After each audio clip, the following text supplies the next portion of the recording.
السلام علیکم ورحمۃ اللہ۔ الحمد للہ ان الحمد للہ نحمده ونستعینه ونستغفره ونعوذ باللہ من شرور انفسنا ومن سیئات اعمالنا من يهده الله فلا مضل له ومن يضلل فلا هادي له واشهد ان لا الہ الا اللہ واشهد ان محمدا عبده ورسولہ۔ اما بعد فإن خير الحديث كتاب الله وخير الهدي هدي محمد صلى الله عليه وعلى آله وسلم وشر الأمور محدثاتها وكل محدثة بدعة وكل بدعة ضلالة وكل ضلالة في النار۔ ہر قسم کی تعریف اور شکر اللہ رب العزت کے لیے لائق اور زیبا ہے، جو ساری کائنات کا ایک و تنہا خالق، مالک، مربی اور منتظم ہے۔ درود و سلام ہو انبیاء اکرام پر، خصوصاً نبی مکرم رحمت للعالمین امام الانبیاء محمد الرسول اللہ صلی اللہ علیہ وسلم پر اور آپ کے اصحاب پر۔ معزز سامعین اکرام، آج انشاءاللہ سورہ حج کی آیت نمبر 25 سے کلاس رہے گی۔ لفظی ترجمے کے اوپر پہلے غور کریں۔ اعوذ باللہ من الشیطان الرجیم، اے اللہ ہم تیری پناہ میں آتے ہیں شیطان سے۔ اے اللہ تو ہمیں شیطان کے مکر و فریب سے بچا لے کہ وہ تیرے کلام سے، تیرے دین سے ہمیں دور کر دے۔ بسم اللہ الرحمن الرحیم، اللہ کے نام سے جو بڑا مہربان، بار بار رحم فرمانے والا ہے۔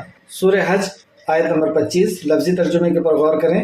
ان الذین، بے شک وہ جنہوں نے، ان بے شک، الذین وہ جنہوں نے، کفروا کفر کیا، یعنی یہ کفر کرنے والوں کا عمل ہے۔ وَيَصُدُّونَ اور وہ روکتے ہیں، عن سبیل اللہ اللہ کے راستے سے، والمسجد الحرام اور مسجد حرام سے، الذی وہ جو، جعلناہ بنایا ہم نے اسے، للناس لوگوں کے لیے، جبکہ مسجد حرام کو ہم نے لوگوں کے لیے بنایا ہے۔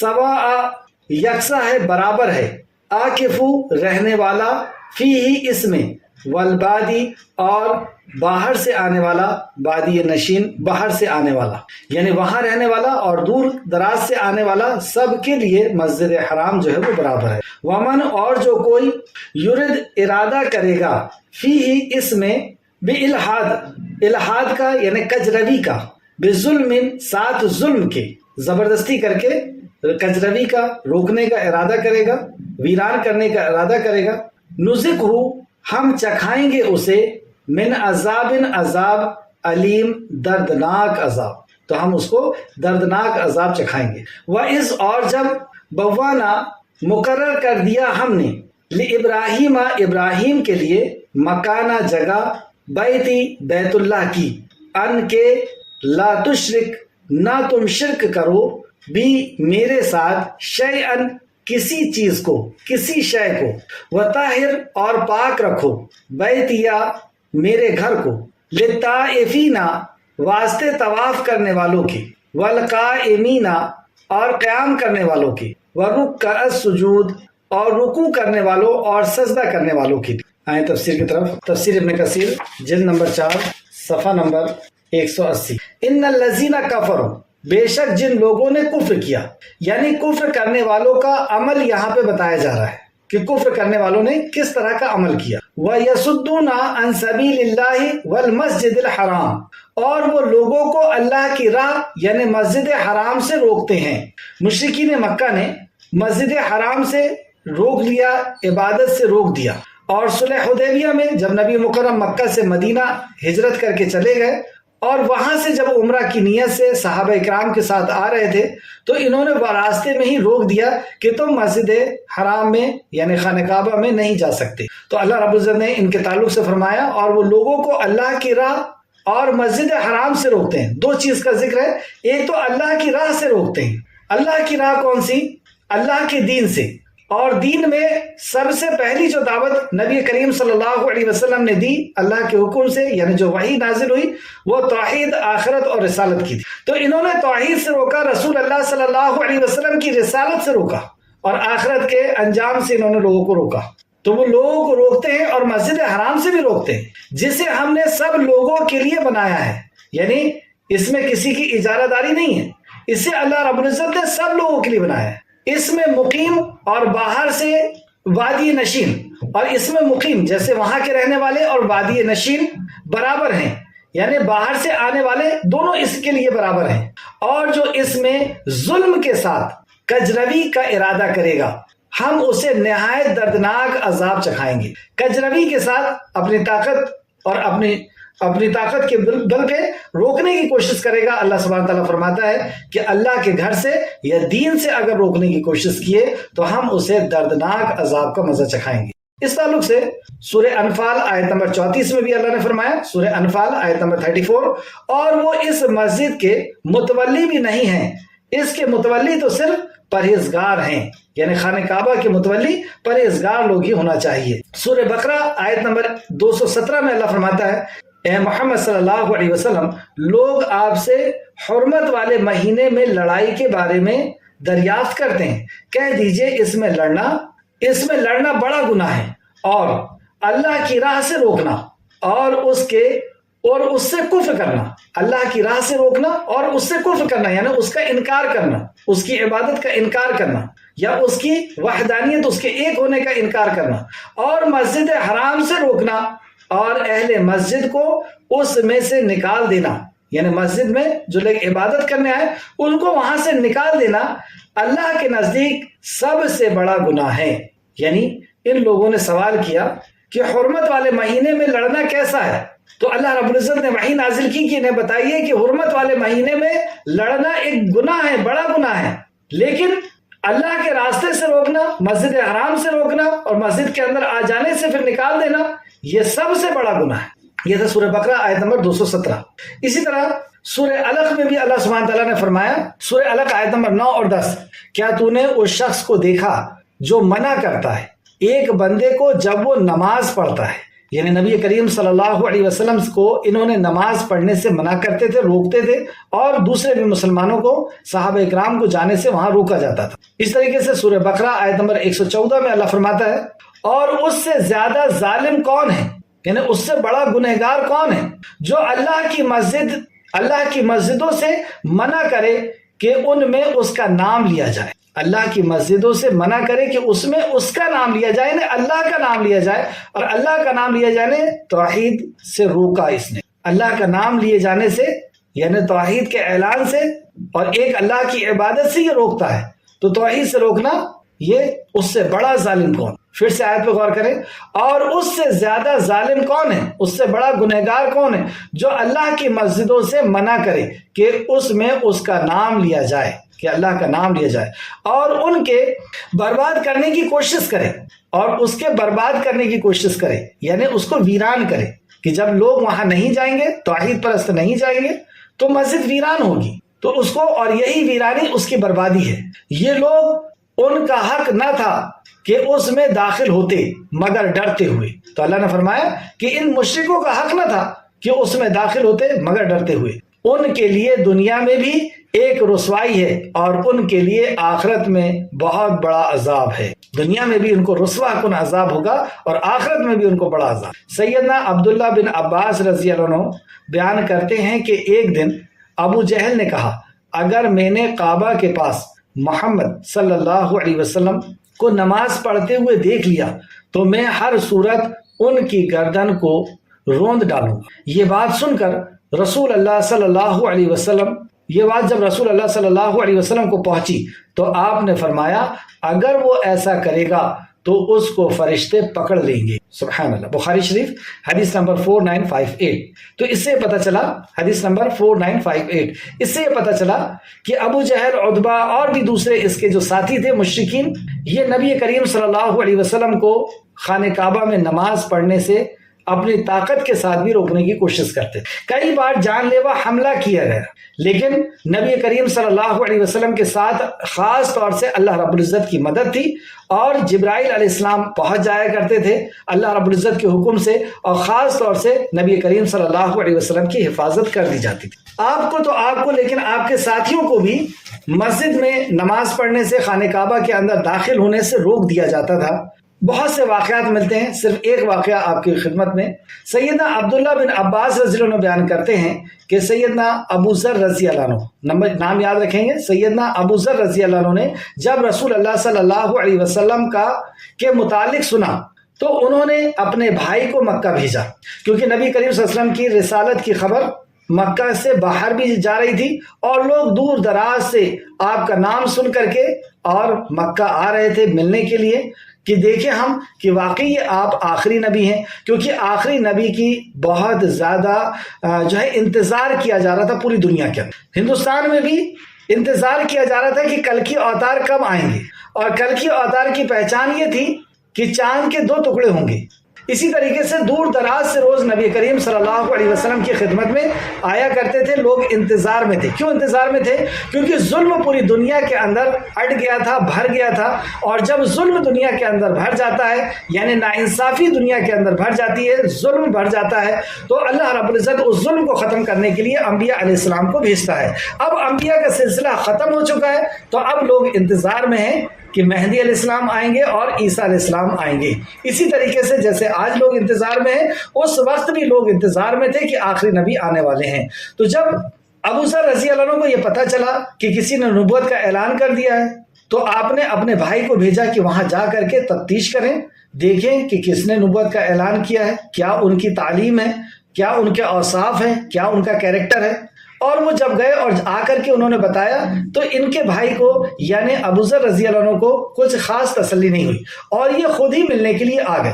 اس نے واپس جا کر خبر دی، لیکن ان کی تسلی نہ ہوئی تو وہ خود مکہ پہنچے اور مسجد حرام میں آئے۔ انہوں نے وہاں رسول اللہ صلی اللہ علیہ وسلم کو تلاش کیا، لیکن وہ آپ کو پہچانتے نہیں تھے، اور انہوں نے مشرکین کے خوف کی وجہ سے آپ کے متعلق کسی سے بھی پوچھنا بھی مناسب نہیں سمجھا۔ اس سے پتہ چلا مشرکین کا ایسا خوف تھا چاروں طرف کہ کسی نے اگر محمد رسول اللہ کا نام بھی لے لیا تو اس کی شامت آ گئی، اس کو مارا جاتا، اس کو گھسیٹا جاتا، اس کو پیٹا جاتا۔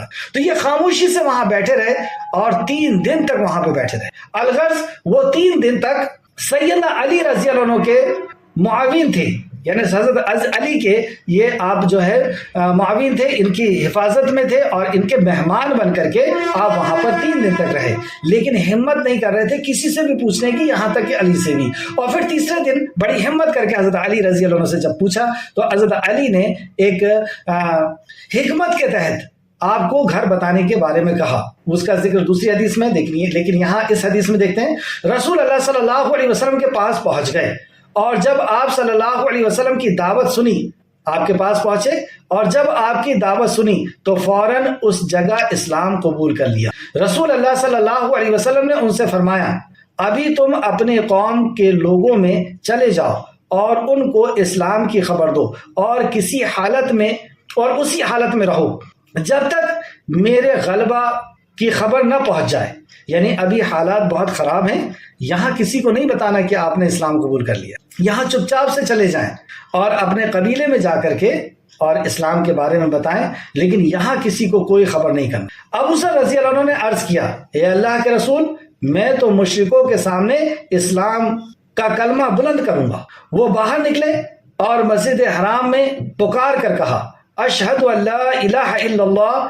یہ سن کر قریش کے کچھ لوگ کھڑے ہوئے اور انہوں نے اتنا مارا کہ انہیں بے ہوش کر دیا اور وہ زمین پر گر پڑے۔ اتنے میں عباس رضی اللہ عنہ وہاں سے نکلے اور ابو ذر کے اوپر اوندے منہ لیٹ گئے، یعنی ان کو بچانے کے لیے ان کے اوپر لیٹ گئے اوندے منہ، اور کہنے لگے، کیا تمہیں معلوم نہیں کہ یہ شخص قوم غفار کا فرد ہے، اور جب تم تجارت کے لیے مکہ سے شام جاتے ہو تو راستے میں اس کی قوم پڑتی ہے۔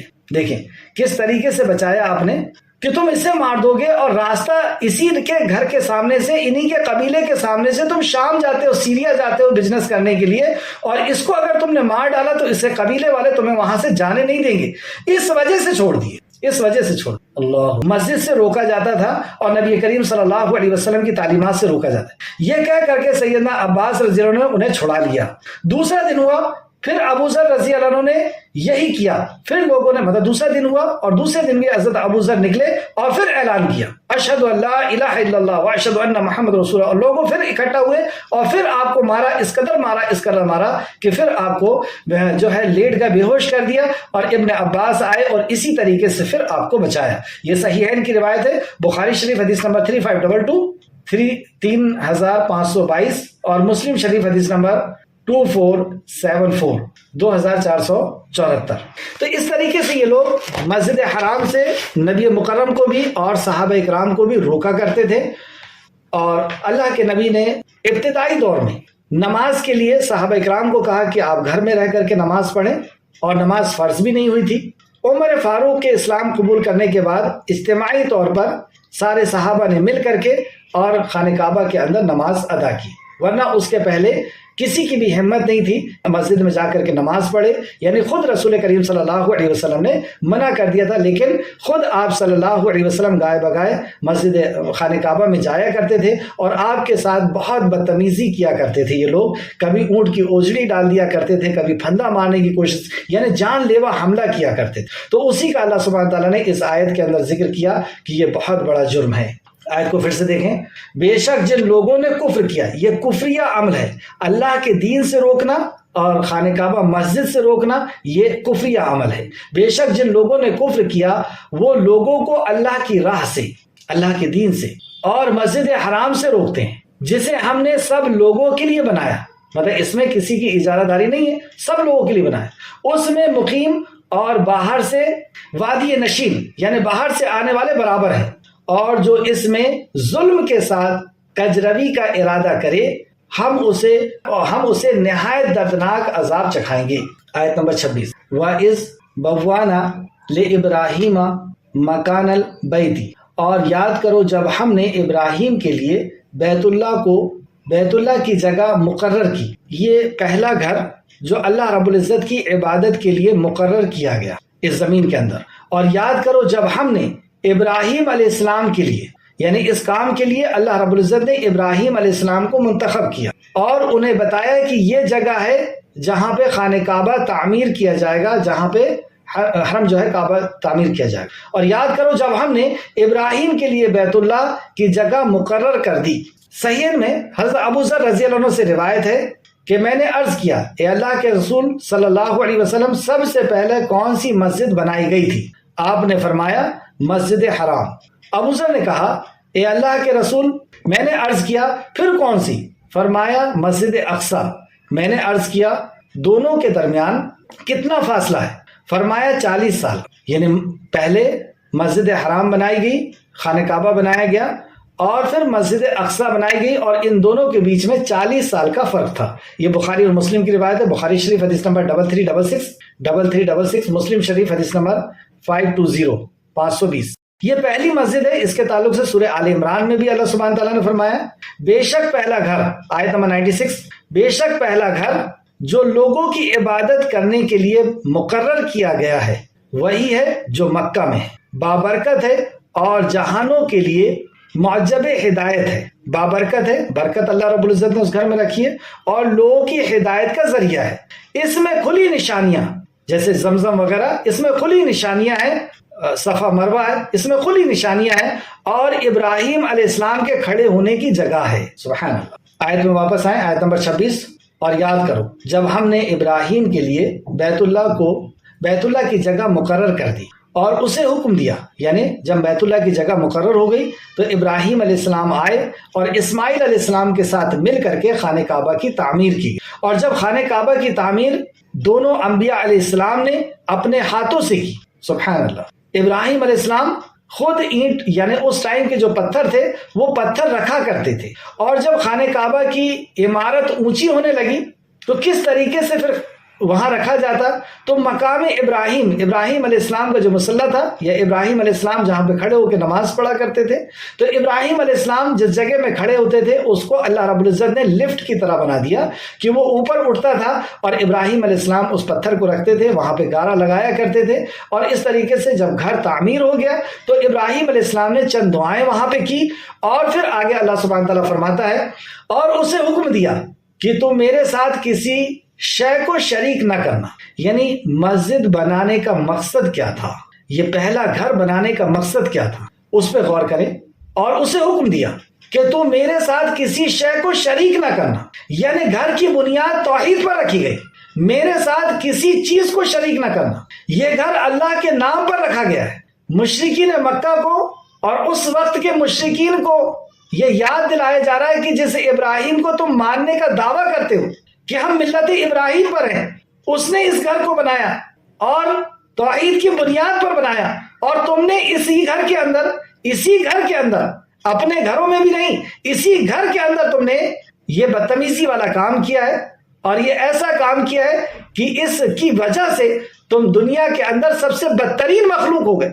شر البریہ کہا اللہ رب العزت نے کہ بدترین مخلوق ہے وہ شخص جس نے شرک کیا، اور خیر البریہ وہ بہتر ہے جس نے اس کے توحید کو قبول کیا۔ تو اس گھر کی بنیاد توحید پہ رکھی گئی، اور پھر آگے اللہ فرماتا اور طواف کرنے والے اور قیام کرنے والے اور رکوع اور سجدہ کرنے والوں کے لیے میرا گھر پاک رکھو۔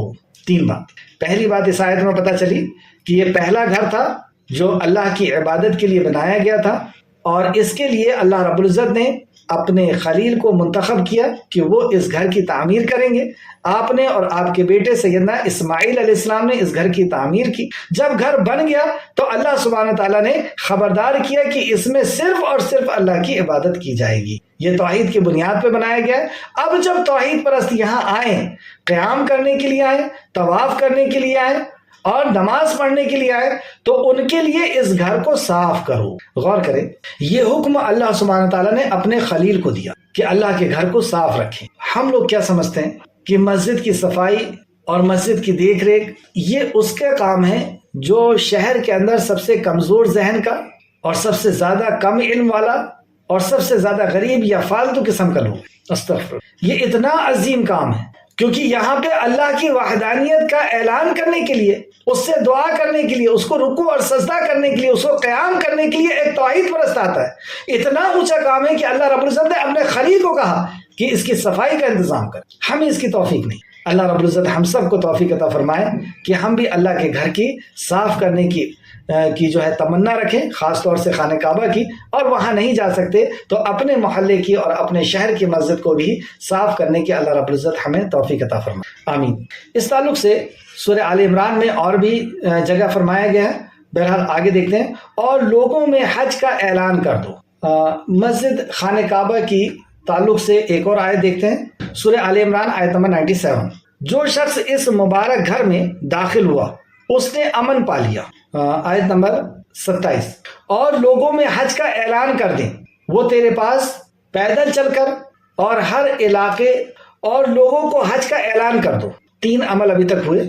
پہلے تو گھر کو اللہ رب العزت نے منتخب کیا کہ یہ زمین رہے گی، یہاں پہ بنایا جائے گا، اور ابر کا سایہ آیا اور اس سائے پہ لے آؤٹ کیا گیا کہ یہاں دیواریں رہیں گی، وہ چاروں کونے سیٹ کیے گئے، اور پھر عمارت بن گئی۔ عمارت جب بن گئی اللہ رب العزت نے اس کا مقصد بتا دیا کہ یہ صرف اور صرف ایک رب کی عبادت کے لیے بنایا گیا ہے، اور اس کو نماز پڑھنے والوں کے لیے، قیام کرنے والوں کے لیے، سجدہ رکوع کرنے والوں کے لیے صاف رکھا جائے۔ اور اب اس کے بعد اللہ رب العزت نے ابراہیم علیہ السلام کو حکم دیا کہ لوگوں کو حج کا اعلان کر دو۔ سیدنا ابراہیم علیہ السلام حج کا اعلان کرتے، کون سنتا تھا وہاں، اور وہاں سے پوری دنیا تک کیسے بات پہنچتی؟ تفسیر ابن کثیر صفحہ نمبر 186 بیان کیا گیا ہے کہ حضرت ابراہیم علیہ السلام نے عرض کیا، اے اللہ میں لوگوں تک اس بات کو کیسے پہنچاؤں جبکہ ان تک میری آواز نہیں پہنچ سکتی؟ یعنی پوری دنیا کے لیے اعلان ہے، میں کیسے پہنچاؤں، میری آواز نہیں پہنچ سکتی۔ اللہ تعالیٰ نے فرمایا تم اعلان کر دو، پہنچا ہم دیں گے۔ ابراہیم علیہ السلام اپنے مقام پر کھڑے ہوئے، مقام ابراہیم پر کھڑے ہوئے، اور انہوں نے یہ اعلان کیا کہ اے لوگو تمہارے رب نے ایک گھر بنایا ہے، تم اس کا حج کرو۔ بیان کیا جاتا ہے کہ آپ نے جب یہ اعلان فرمایا تو پہاڑ جھک گئے اور آگ کی آواز تمام زمین کے اطراف میں پھیل گئی، حتیٰ کہ ان لوگوں کو بھی سنائی دی گئی جو ابھی تک رحم اور پشتوں میں ہیں، جو ابھی رحم میں ہے یا پشتوں میں، یعنی ابھی اس دنیا میں نہیں آئے ہیں، ان کا نام و نشان نہیں ہے اس دنیا میں، ان تک بھی اللہ سبحانہ تعالیٰ نے اس ابراہیم علیہ السلام کی آواز کو پہنچا دی۔ اور جس حجر اور شجر نے اس آواز کو سنا اس نے اس کا جواب دیا، اور قیامت تک آنے والے ہر اس شخص نے بھی اس کا جواب دیا جس نے اللہ تعالیٰ نے حج کو مقرر کر دیا تھا، یعنی حجر نے اور شجر نے بھی، پتھروں نے اور پیڑوں نے بھی اس کا جواب دیا، اور ہر اس شخص نے جواب دیا جس کے مقدر میں اللہ رب العزت نے خانہ کعبہ کا دیدار لکھا ہے، اس نے بھی اعلان کیا۔ اور کیا اعلان کیا؟ لبیک اللہم لبیک، حاضر ہوں اے اللہ، میں حاضر ہوں۔ یہ حضرت ابن عباس رضی اللہ عنہ، مجاہد رحمۃ اللہ علیہ، اکرمہ، سعید بن جبیر اور دیگر کئی ایک ائمہ سلف کے اس سلسلے میں اقوال کا خلاصہ ہے۔ ان تمام اقوال کو ابن جریر اور ابن ابو حاتم نے تفسیر کے ساتھ بیان کیا ہے، واللہ عالم۔ تفسیر ابن کثیر جلد نمبر 4 صفحہ نمبر 186، اور تفسیر الطبری جلد نمبر 17 صفحہ نمبر 189 اور تفسیر ابن ابو حاتم کے حوالے سے اور بھی کئی تفسیر کے حوالے سے انہوں نے نقل کیا ہے، اس میں آپ دیکھ سکتے ہیں۔ سورہ ابراہیم آیت نمبر 27 میں بھی ابراہیم علیہ السلام کی دعا ملتی ہے کہ آپ نے خانہ کعبہ کو بنانے کے بعد کیا دعا فرمائی۔ سورہ ابراہیم آیت نمبر 37، تو لوگوں کے دلوں کو ایسا کر دے کہ ان کے طرف جھک جائیں۔ مطلب ابراہیم علیہ السلام نے دعا کی کہ اللہ لوگوں کے دلوں کو تو ایسا کر دے کہ وہ خانہ کعبہ کی طرف جھک جائیں، حرم کی طرف۔ روئے زمین کا، اس کی تفسیر میں لکھتے ہیں، روئے زمین کا کوئی مسلمان ایسا نہیں، یعنی اس دعا کو اللہ رب العزت نے اس طریقے سے اس طرح مقبول کیا، اس طرح قبول کیا کہ روئے زمین کا کوئی مسلمان ایسا نہیں جو کعبہ یعنی اللہ کے گھر کے دیدار کے لیے، کعبۃ اللہ کے دیدار کے لیے اور طواف کا مشتاق نہ ہو، اس کا قصد نہ کرتا ہو، ارادہ نہ کرتا ہو، اس کا شوق نہ رکھتا ہو، مشتاق نہ ہو تو شوق نہ رکھتا ہو۔ سورہ آل عمران آیت نمبر 97 آپ دیکھ، جو شخص اس مبارک گھر میں داخل ہوا اس نے امن پا لیا۔ جب بھی آپ جائیں تو اس چیز کو فیل کر کے دیکھیے گا کہ جیسی آپ خانہ کعبہ کی حدود میں داخل ہوتے ہیں، آپ محسوس کریں گے کہ ہم امن میں آ گئے، اب کسی چیز کا اور کسی کا بھی ڈر ہمارے پاس نہیں رہا۔ تو اللہ فرماتا ہے جو شخص اس مبارک گھر میں داخل ہوا اس نے امن پا لیا، اور لوگوں پر اللہ نے جو اس گھر تک جانے کی استطاعت رکھتے ہوں اس پر حج فرض کر دیا۔ جو اس گھر تک جانے کی استطاعت رکھتے ہوں، استطاعت سے مراد طاقت رکھتے ہوں، جانے کی آسانی رکھتے ہوں، جیسے محرم وغیرہ ہے اگر خاتون ہے تو، طاقت رکھتے ہوں، پیسے رکھتے ہوں، تو اس کے لیے حج کرنا فرض ہے۔ اور جو اس حکم کی تعمیل نہ کرے گا تو اللہ بھی اہل عالم سے بے نیاز ہے، تو اللہ رب العزت بھی اس سے بے نیاز ہے، یعنی یہ فرض ہے، اور جو اس پر عمل نہیں کرے گا تو یہ عمل کفریہ ہے۔ اس طریقے سے اسلام کی بنیاد 5 چیزوں پر رکھی گئی ہے، اس میں سے ایک رکن جو ہے وہ حج ہے۔ بخاری شریف حدیث نمبر 8 اور مسلم شریف حدیث نمبر 16، 5 چیزوں پر، یعنی شہادتین، اشہد اللہ الہ الا اللہ و اشہد ان محمد رسول اللہ، یہ شہادتین، 2 شہادتیں، نماز، روزہ، حج اور زکوٰۃ، یا زکوٰۃ، روزہ اور حج، یہ 5 جو ہیں یہ ارکان اسلام میں سے ہیں۔ گویا کہ جس نے اس کا انکار کر دیا، نوٹ نمبر 1، مسلمان کا اجماع ہے، یعنی سارے مسلمانوں کا اجماع ہے کہ حج فرض ہے۔ دوسرا، جس نے انکار کیا اس نے کفر کیا۔ حج کے تعلق سے چند حدیث سماعت کریں۔ سیدنا ابو ہریرہ رضی اللہ عنہ بیان کرتے ہیں کہ رسول اللہ صلی اللہ علیہ وسلم نے فرمایا، جو شخص اللہ کے لیے حج کرے اور اس دوران میں شہوت اور گناہ کی بات نہ کرے، یعنی اپنی بیوی سے بھی صحبت نہ کرے اور گناہ کی بات نہ کرے، کسی بھی قسم کا گناہ نہ کرے، تو وہ اس طرح پاک ہو کر لوٹتا ہے جس طرح اس دن پاک تھا جس دن اس کی ماں نے اسے جنم دیا تھا، ایسا پاک ہو کر کے لوٹتا ہے۔ تو یہ ایک عمل ہے اور فرض عمل ہے، اور عمل کی قبولیت کی پہلے تو 3 شرائط ہیں کہ ایمان کی موجودگی میں، توحید کی موجودگی میں، کیونکہ اگر توحید نہیں ہے تو حج بھی قبول نہیں ہے۔ سورہ توبہ آیت نمبر 1 سے 3 آپ دیکھ سکتے ہیں، اور اخلاص کے ساتھ ہو، یہ اونچا عمل ہے، اور کوئی بھی عمل اخلاص کے بغیر قبول نہیں ہوتا۔ اور تیسرا، نبی کریم صلی اللہ علیہ وسلم کے سنت کے مطابق، جیسے کہ ایک حدیث ہے جس میں آپ صلی اللہ علیہ وسلم نے فرمایا کہ مجھ سے حج کے ارکان سیکھ لو، کہ ارکان رسول کریم صلی اللہ علیہ وسلم سے سیکھے، توحید کی بنیاد پر وہ حج کرنے جائے اور اخلاص کے ساتھ عمل کرے، اور اس حج کے دوران میں وہ شہوت نہ کرے اور دوسرا کوئی گناہ کا کام نہ کرے، تو وہ ایسا لوٹ کر کے آئے گا جیسے وہ ماں کے پیٹ سے جنم دیا ہے، یعنی بالکل گناہوں سے پاک ہو جائے گا۔ اللہ رب العزت ہم سب کو توفیق عطا فرمائے، آمین۔ بخاری شریف حدیث نمبر 1521 1521 اور مسلم شریف حدیث نمبر 135۔ سیدنا ابو ہریرہ رضی اللہ عنہ بیان کرتے ہیں رسول اللہ صلی اللہ علیہ وسلم سے پوچھا گیا کہ کون سا عمل افضل ہے؟ اب اس پہ بھی آپ غور کریں، کون سا عمل افضل ہے؟ آپ نے فرمایا اللہ اور اس کے رسول پر ایمان لانا، اللہ اور اس کے رسول پر ایمان لانا، یعنی توحید اور رسالت۔ پوچھا گیا پھر کون سا عمل؟ فرمایا اللہ کی راہ میں جہاد کرنا۔ پوچھا گیا اس کے بعد کون سا عمل افضل ہے؟ اس کے بعد کون سا عمل افضل ہے؟ آپ نے فرمایا حج مبرور۔ بخاری شریف حدیث نمبر 1519 1519۔ سیدنا ابو ہریرہ رضی اللہ عنہ بیان کرتے ہیں کہ رسول اللہ صلی اللہ علیہ وسلم نے فرمایا ایک عمرہ کے بعد دوسرا عمرہ دونوں کے درمیان کے گناہوں کا کفارہ ہے، یعنی یہ صغیرہ گناہ، جیسے ایک نماز سے دوسرے نماز، ایک جمعہ سے دوسرا جمعہ، اور ایک رمضان سے دوسرا رمضان، اسی طریقے سے ایک عمرہ دوسرے عمرہ اور ایک حج دوسرے حج کے بیچ میں جو ہے کفارہ ہے، یعنی صغیرہ گناہوں کا کفارہ بن جاتا ہے۔ ایک عمرہ کے بعد دوسرا عمرہ دونوں کے درمیان کے گناہوں کا کفارہ ہے، اور حج مبرور کا بدلہ جنت کے سوا اور کچھ نہیں۔ سبحان اللہ، لیکن حج کا بدلہ جنت کے سوا اور کچھ نہیں۔ اللہ ہم سب کو توفیق عطا فرمائے، ہم سب کو سعادت عطا فرمائے، آمین۔ بخاری شریف حدیث نمبر 1773 1773 اور مسلم شریف حدیث نمبر 1349 سیدہ عائشہ رضی اللہ عنہ بیان کرتی ہیں رسول اللہ صلی اللہ علیہ وسلم نے فرمایا عرفہ سے بڑھ کر کوئی دن ایسا نہیں ہے جس میں اللہ تعالیٰ کے بندوں کی گردن کو اتنے آگ سے اتنا آزاد کرتا ہو جتنا عرفہ کے دن آزاد کرتا ہے، اور آپ اس دن اللہ تعالیٰ بندوں کے قریب ہوتا ہے، اور اس دن اللہ تعالیٰ بندوں کے قریب ہوتا ہے۔ کیسے قریب ہوتا ہے؟ جیسی اللہ کی شان کو لائق ہے۔ کیسا ہوتا ہے یہ نہیں معلوم، لیکن حدیث سے یہ پتہ چلا کہ اللہ بندے کے قریب ہوتا ہے تو قریب ہوتا ہے، اور بندے پر فرشتوں کے سامنے فخر کرتا ہے، فرشتوں کے سامنے فخر کرتا ہے، اور فرماتا ہے کہ یہ کس ارادے سے جمع ہوئے ہیں۔ فرشتوں سے پوچھتا ہے، جبکہ اللہ سب کچھ جانتا ہے، لیکن فرشتوں سے پوچھتا ہے کس ارادے سے جمع ہوئے ہیں۔ یہ پوری حدیث آپ پڑھیں، حدیث مسلم شریف حدیث نمبر 1349۔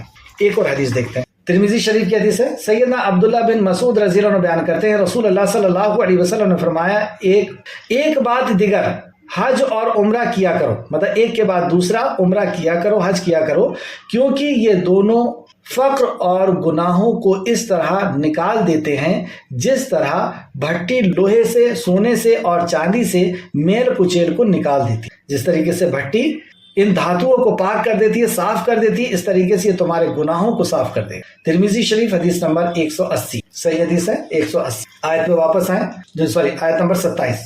اور لوگوں میں حج کا اعلان کر دو۔ تو یہ حج کا اعلان یعنی یہ فرض عمل ہے، اور اس کا اعلان سیدنا ابراہیم علیہ السلام سے کرایا گیا، اور اس وقت سے حج جو ہے وہ فرض ہوا، اور دوسرے انبیاء علیہ السلام نے بھی، وقت کے انبیاء علیہ السلام نے بھی اس فرض کو ادا کیا، اور ان کی امتوں نے بھی ادا کیا، اور یہ امت محمدیہ پر بھی فرض ہوا۔ آگے اللہ فرماتا ہے وہ تیرے پاس، جب آپ نے کہا کہ آپ حج کا اعلان کر دو، وہ تیرے پاس پیدل چل کر، تو اس سے پتہ چلا کہ حج کرنے پیدل بھی لوگ جایا کرتے تھے اور لوگ جا سکتے ہیں، لیکن اگر استطاعت ہے اور پھر اس کے بعد اگر کوئی پیدل جا رہا ہے اور اتنے بڑے بڑے خطرے کو مول لے رہا ہے تو یہ مناسب نہیں ہے، کیونکہ نبی کریم صلی اللہ علیہ وسلم پوری استطاعت رکھنے کے باوجود، جبکہ مکہ سے مدینہ کوئی خاص دور نہیں ہے، جیسے ہندوستان سے بہت دور ہے، لیکن اس کے باوجود بھی آپ نے سواری کے ساتھ حج کیا تو پیدل، اور اس میں علماء کا یہی کہنا ہے کہ پہلے اللہ رب العزت نے پیدل کا ذکر کیا،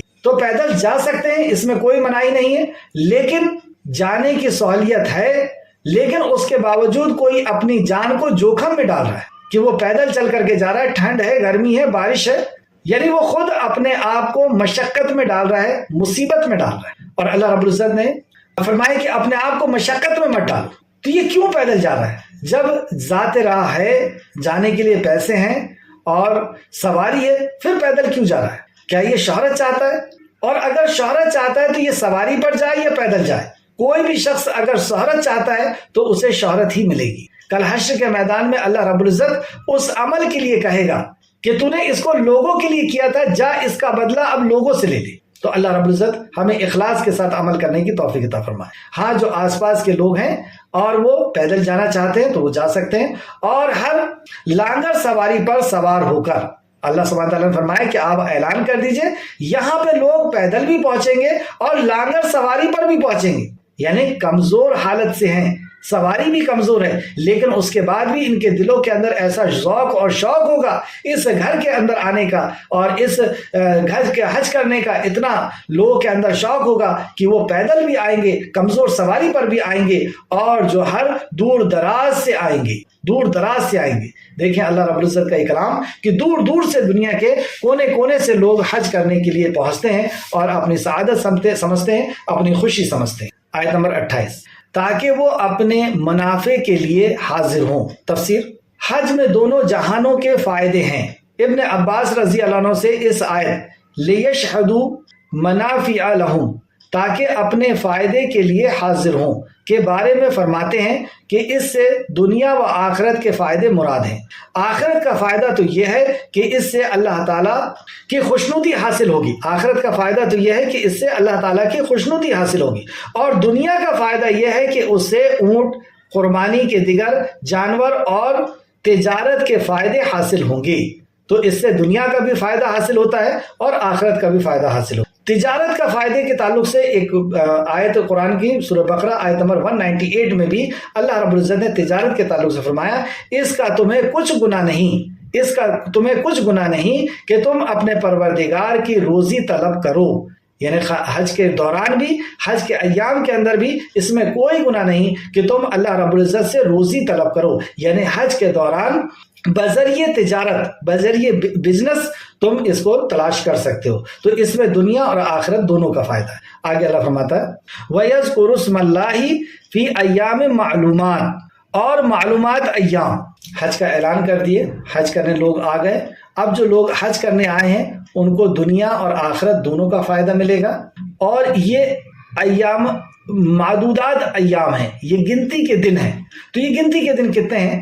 بخاری شریف، امام بخاری نے ابن عباس رضی اللہ عنہ کی روایت کو بیان کیا ہے کہ نبی کریم صلی اللہ علیہ وسلم نے فرمایا، ان دنوں کی نسبت، یہ جو ایام ہیں یہ 10 دن ہیں، ان دنوں کی نسبت یعنی ان دنوں کے مقابلے میں دوسرے دنوں میں کوئی عمل افضل نہیں، یعنی ان دنوں کا عمل جو بہت زیادہ افضل ہے، کوئی بھی عبادت کریں گے اس کا اجر و ثواب بہت زیادہ ہے۔ صحابہ اکرام نے عرض کیا جہاد فی سبیل اللہ بھی نہیں؟ حدیث کو پھر سے دے رہے ہیں، ان دنوں کی نسبت دوسرے دنوں کی کوئی عمل افضل نہیں۔ صحابہ اکرام نے عرض کیا جہاد فی سبیل اللہ بھی نہیں؟ آپ نے فرمایا جہاد فی سبیل اللہ بھی نہیں، الا یہ کہ کوئی شخص اپنے جان اور اپنا مال لے کر اللہ کے راستے میں نکل جائے، پھر ان میں سے کچھ بھی واپس نہ لوٹے، یعنی اپنا جان اور مال اس نے شہید کر دیا تو اس سے بڑا عمل نہیں، لیکن اگر اس کے علاوہ وہ زندہ واپس آ جاتا ہے تو اس سے زیادہ نیکی کا کام ان 10 دنوں میں عبادت کرنا ہے۔ اتنی قیمتی دن ہے یہ 10۔ بخاری شریف حدیث نمبر 969 امام احمد نے ابن عمر رضی اللہ عنہ کی روایت کو بیان کیا ہے کہ رسول اللہ صلی اللہ علیہ وسلم نے فرمایا، اس 10 دنوں سے بڑھ کر اور کوئی دن نہیں ہے، ان 10 دنوں سے بڑھ کر اور کوئی دن نہیں ہے جو اللہ تعالیٰ کے ہاں زیادہ عظمت والے ہوں اور جن میں عمل اس کے ہاں زیادہ محبوب ہو۔ ان سے زیادہ کوئی عمل اللہ کے ہاں محبوب نہیں، لہٰذا ان دنوں میں، اب جب ہم کو یہ پتا چلا کہ یہ 365 دن میں سب سے قیمتی 10 دن ہے اور ان دنوں کی عبادت اللہ کو سب عبادتوں سے زیادہ محبوب ہے، یہاں تک بھی جہاد سے بھی زیادہ محبوب ہے، تو ان 10 دنوں میں کون سا عمل کرے جو عمل سب سے اونچا ہو؟ تو خود نبی کریم صلی اللہ علیہ وسلم فرماتے ہیں کہ اس دن کون سا عمل کرنا، لہٰذا ان دنوں میں لا الہ الا اللہ، اللہ اکبر والحمدللہ کثرت سے پڑھا کرو، یعنی ان عظمت والے دنوں کی عظیم عبادت، توحید کا اعلان، توحید کا اقرار، اللہ، یہ ہے فضیلت توحید۔ اسے مسند احمد نے روایت کیا جلد نمبر 2 صفحہ نمبر 75۔ ایک اور حدیث دیکھتے ہیں جو بخاری شریف کی ہے۔ امام بخاری رحمۃ اللہ علیہ نے بیان کیا ہے کہ ابن عمر اور ابو ہریرہ رضی اللہ عنہ ان 10 دنوں میں بازاروں میں نکل جاتے، تکبیر پڑھتے، بازاروں میں نکل جاتے، کیوں نکلتے؟ تاکہ تکبیر پڑھے اور ان کو سن کر کے لوگ تکبیر پڑھیں، اور ان کی تکبیر پڑھتے ہوئے سن کر دوسرے لوگ بھی تکبیر پڑھا کرتے تھے۔ بخاری شریف حدیث نمبر 169۔ ان 10 دنوں میں یوم عرفہ بھی شامل ہے، جس کے بارے میں صحیح مسلم میں ابو قتادہ رضی اللہ عنہ سے روایت ہے کہ رسول اللہ صلی اللہ علیہ وسلم سے یوم عرفہ کے روزے کے بارے میں پوچھا گیا تو آپ نے فرمایا، یوم عرفہ کے روزے کے بارے میں پوچھا گیا تو آپ نے فرمایا مجھے اللہ تعالیٰ سے امید ہے کہ یہ گزشتہ یعنی پچھلے اور آئندہ یعنی آنے والے سال کے گناہوں کا کفارہ بن جائے گا۔ اللہ ہم سب کو توفیق عطا فرمائے کہ 9 تاریخ کا روزہ رکھنے کی اللہ ہمیں توفیق دے۔ مسلم شریف حدیث نمبر 1162 1162۔ ان 10 دنوں میں یوم نہر بھی ہے جو حج اکبر کا دن ہے، اور حدیث میں آیا ہے کہ یہ اللہ تعالیٰ کے ہاں تمام دنوں سے عظیم دن ہے۔ تمام دنوں سے عظیم دن حج اکبر کا دن نہر کا دن ہے۔ مسند احمد جلد نمبر 4 صفحہ نمبر 350 اور تفسیر ابن کثیر جلد نمبر 4 صفحہ نمبر 188۔ کیا پتہ چلا کہ اللہ کی رحمت بہانہ تلاش تھی، اور یہ بہانہ ہی تو ہے کہ اللہ رب العزت نے سال میں 4 مہینوں کو کہہ دیا کہ یہ حرمت والے مہینے ہیں، اس کی حرمت کرو، اللہ سے اجر لو۔ پھر 1 مہینے کو کہہ دیا کہ یہ مہینوں میں سب سے افضل مہینہ ہے رمضان المبارک کا، اس کی عبادت کو اللہ رب العزت نے خوب بڑھا دیا کہ 1 مہینے کی عبادت اگر کر لیں تو سالوں کی عبادت سے بڑھ کر کے ہو جائے گا۔ جیسے اس کے اندر لیلۃ القدر بھی ہے، 10 راتوں کو اللہ رب العزت نے وہاں قیمتی کر دیا کہ ان 10 راتوں میں عبادت کر لیں، اور اس کی 1 رات 1000 مہینوں کی عبادت سے افضل۔ اور اسی طریقے سے دنوں میں 10 دن، اور اس میں بھی 1 دن جو نہر کا دن ہے وہ سب سے افضل، ادھر بھی 10 راتیں سب سے افضل، اور اس میں سے بھی 1 رات لیلۃ القدر کی رات جس کو اللہ نے چھپا لیا وہ سب سے افضل، 1000 مہینوں سے افضل۔ دنوں کے اعتبار سے یہ 10 دن اور راتوں کے اعتبار سے وہ 10۔ یہ اللہ کی رحمت کا بہانہ نہیں تلاش، بہانہ بنا رہا اللہ رب العزت کہ کچھ عمل کر لو، توبہ کر لو، رجوع کر لو اللہ رب العزت کی طرف، اس کی بارگاہ میں رو لو، 2 آنسو بہا دو، اور وہ آنسو کو بہانہ بنا کر کے اللہ رب العزت تمہیں جنت میں ڈالے۔ اللہ اکبر، کیسا رحیم ہے ہمارا رب۔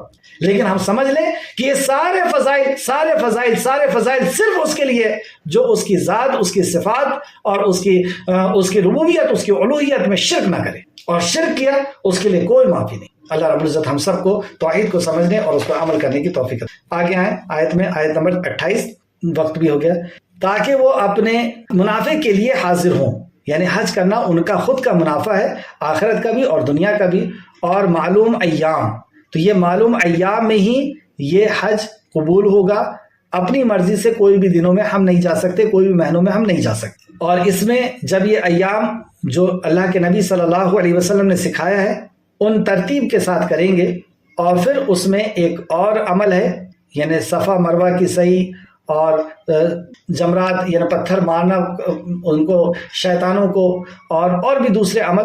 اس میں ایک عمل کا یہاں پہ ذکر کیا جا رہا ہے کہ جانور کا ذبح کرنا۔ میں ذبح کرتے وقت ان چوپایوں، مویشیوں پر اللہ کا نام ذکر کریں جو اللہ نے انہیں دیے ہیں۔ تو اللہ رب العزت نے جو جانور دیے ہیں اس میں اللہ کے نام کو ذکر کر کے، یعنی اللہ کے لیے اور اللہ کے نام کو ذکر کر کے قربانی کرنا۔ 2 مسئلے، ایک تو اللہ کا نام لیں گے، بسم اللہ اللہ اکبر، اور اللہ کی رضا کے لیے اس کو قربان کریں۔ کون سے جانور قربان کیے جائیں گے؟ اس کے تعلق سے سورہ انعام کہ وہ 8 جانور ہیں، سورہ انعام میں اس کا ذکر کیا اللہ نے، آیت نمبر 143 اور 144 میں۔ پھر تم، اب جب جانور ذبح ہو گیا تو پھر تم خود بھی اس کا گوشت کھاؤ، اور ہر لاچار، فاقہ کش اور فقیر کو کھلاؤ، فاقہ کش اور فقیر کو اور ہر لاچار کو اس میں سے کھلاؤ، تم بھی کھاؤ اور دوسروں کو۔ یہاں پر ایک رسم چلی آ رہی ہے کہ اس کے 3 حصے کیے جائیں، ایک حصہ گھر والے رکھیں گے، ایک رشتہ رشتہ داروں کو دیا جائے گا، اور ایک حصہ جو ہے وہ غریبوں اور مسکینوں کو دیا جائے گا۔ یہ حدیث سے ثابت نہیں ہے۔ اگر ہماری فیملی زیادہ ہے تو ہم اس میں سے زیادہ رکھ سکتے ہیں، فیملی بہت کم ہے تو ہم زیادہ اس کو رشتہ داروں میں بانٹ سکتے ہیں، اگر رشتہ دار بھی نہیں ہے تو پورا کی پورا بھی ہم غریبوں کو بانٹ سکتے ہیں، اور اگر بہت زیادہ فیملی ہے تو پورا کی پورا بھی ہم اس کو رکھ سکتے ہیں۔ اس کی کوئی بھی قید نہیں ہے کہ ہم اس کو جو ہے، لیکن اگر مسکین ہیں، فقیر ہیں، اور ہمارے ہندوستان میں ایسا بہت ہوتا ہے کہ ہر جگہ مسکین اور فقیر ہوتے ہیں، تو اللہ رب العزت کا حکم ہے کہ تم بھی کھاؤ اور انہیں بھی کھلاؤ، مسکینوں کو بھی اور فقیروں کو بھی، دوست احباب کو بھی، رشتہ داروں کو بھی، اس میں سے سب کو دینے کا اللہ نے حکم دیا۔ آج کی کلاس کی آخری آیت، پھر چاہیے کہ وہ اپنا میل کچیل دور کرے۔ میل کچیل سے کیا مراد ہے؟ تفسیر ابن کثیر صفحہ نمبر 189۔ پھر چاہیے کہ لوگ اپنا میل کچیل دور کرے۔ علی بن ابو طلحہ نے ابن عباس رضی اللہ عنہ سے روایت کیا ہے کہ اس سے مراد احرام اتارنا، سر مڈانا یعنی حلف کرانا، سلے ہوئے کپڑے کو پہننا اور ناخن وغیرہ کو تراشنا ہے۔ تفسیر الطبری جلد نمبر 17 صفحہ نمبر 198 کے حوالے سے تفسیر ابن کثیر نے اس کو نقل کیا۔ آگے آئے، پھر چاہیے کہ وہ اپنا میل کچیل اتار دے اور چاہے کہ اپنے نظریں پوری کرے۔ اگر اس نے کوئی نظر مانی ہے کہ میں جب خانہ کعبہ جاؤں گا تو یہ جانور ذبح کروں گا یا فلاں کروں گا یا فلاں کروں گا، تو یہ اپنی نظریں پوری کرے، اور چاہیے کہ قدیم گھر یعنی بیت اللہ کا طواف کرے۔ یہ آخری رکن ہے کہ جب وہ لوٹنے لگا اور سارے ارکان پورے ہو گئے، حلق بھی ہو گیا، ناخن کٹ گئے اور کپڑے سلے ہوئے پہن لیے یعنی احرام اتار لیا ہے، تو اب آخر میں جس کو ہم بدائی کا جو ہے طواف کہتے ہیں، تو یہ آخر میں یہ کیا جائے گا۔ مناسک حج میں سب سے آخر عمل یہ ہے کہ بیت اللہ کا طواف کیا جائے۔ اس تعلق سے حدیث بھی ہے، صحیحین میں ابن عباس رضی اللہ عنہ سے روایت ہے کہ لوگوں کے یہ حکم دیا گیا کہ ان کا آخری عمل بیت اللہ کا طواف ہونا چاہیے، البتہ بیت اللہ کا طواف ہونا چاہیے، البتہ وہ عورتیں جو حائضہ ہیں وہ اس سے الگ ہیں، یہ اس حکم سے الگ ہیں۔ بخاری شریف حدیث نمبر 1755 اور مسلم شریف حدیث نمبر 1328۔